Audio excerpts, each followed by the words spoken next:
Hey, what's going on? Benji Kaiser here today talking about how to get a job as a graphic designer. Now I have just under a decade of experience within the graphic design industry, and I want to share my experiences and things that I've learned along the way to help you either get started or excel within the field of graphic design.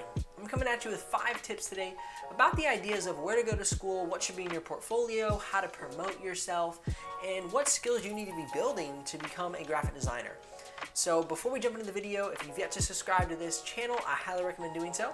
Put out daily videos helping you pack a punch and build an audience with online media. I also review a lot of tech within the graphic design industry, helping you understand what computer you need to get started. You can check those videos out in the YouTube cards above or in the description below. Now, let's not waste any more time and jump on over into the content and the reason that you are here.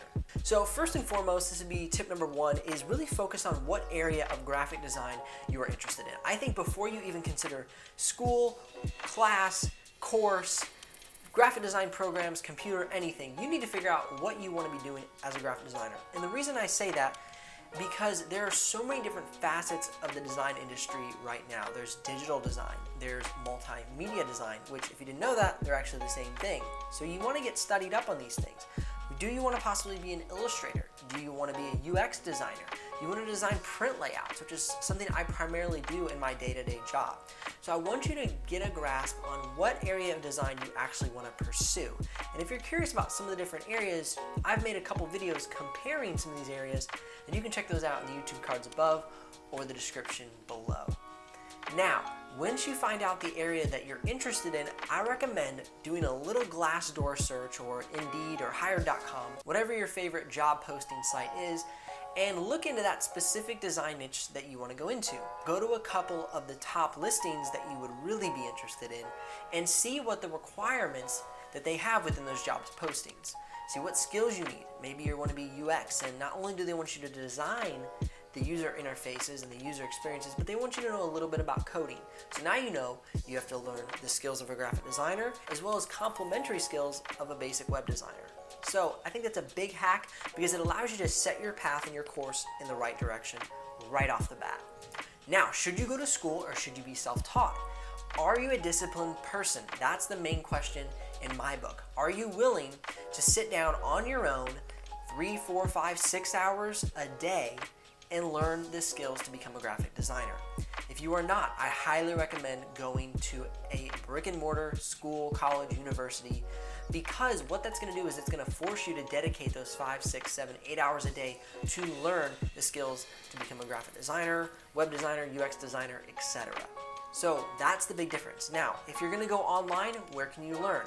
Lynda.com has some fantastic resources, and you can check out a link to that in the description below. The reason I like Lynda.com is because there are thousands of videos from professionals within the industry that are training you on the specific skills within graphic design, web design, UX design. It's packed with amazing resources. I myself use Lynda.com even to this day to learn new skills that I need to be learning to excel as a graphic designer. I went to a private college, Pensacola Christian College. I absolutely loved it. I learned a ton. I got my bachelor's and my master's degree, and that's what I needed because I needed structure. But you need to decide what works for you. All right, tip number 3, make sure as you're going through school or you're going through your online courses that you're starting to develop your freelance rapport. And what I mean by that is you're starting to put out work, you're starting to get some clients, you're starting to maybe even do a little bit of free work for some stuff you're really passionate about, you're really interested in. For me, I've always been interested in doing work for nonprofit ministries or churches, so I did a lot of that for free when I was in college, when I was in my master's program. I did some work for a couple of churches. I would build websites for them, do logos, branding, I even did some videos. So you want to build out your portfolio with some real client work. If you go to get a job and your portfolio is filled with a lot of just schoolwork, you don't really showcase the fact that you know how to work within a professional environment, that you know how to work with deadlines and clients in a real world manner. So I think that's really important that as soon as you can, start to build out that freelance rapport so that you can show that you know how to work within the real world.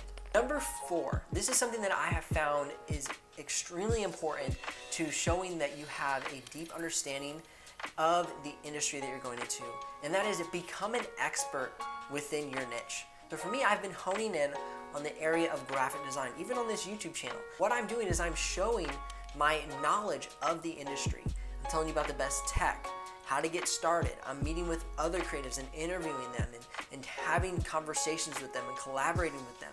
I'm showing you my niche, my knowledge, and my expertise within this industry. Now, you don't have to do this on YouTube.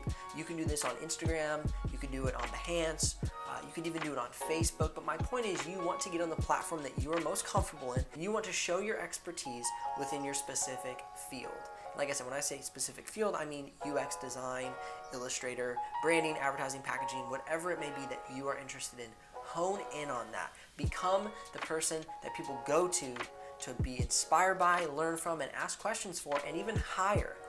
That's the key.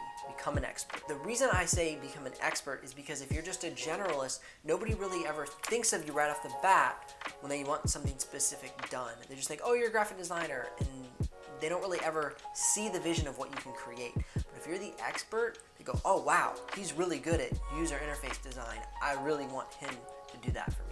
Now, tip number 5, and once you get to the point where you're going to be seeking employment, is you want to build out your portfolio around your niche. You don't want to have all of this different student work of posters and branding and video ads and UX design and logos and all these random things and all this mishmash. You want to feature the thing that you are passionate about, that you are wanting to aim your sites towards.